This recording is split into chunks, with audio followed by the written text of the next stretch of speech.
যদি দুঃখের সময় আকাশের দিকে তাকাইয়া আরশের মালিকের সাথে কথা বলতে হয়, তাহলে সুখের সময় এত মানুষের সাথে কেন?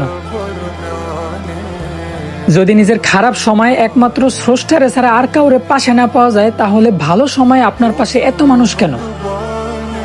অর্থের লোভে স্বার্থপর হয় এই দুনিয়ার মানুষ, আর সেই মানুষের পাল্লায় পড়ে আমরা স্রষ্টারে ভাইব্যা উড়ায় দিই ফানুস।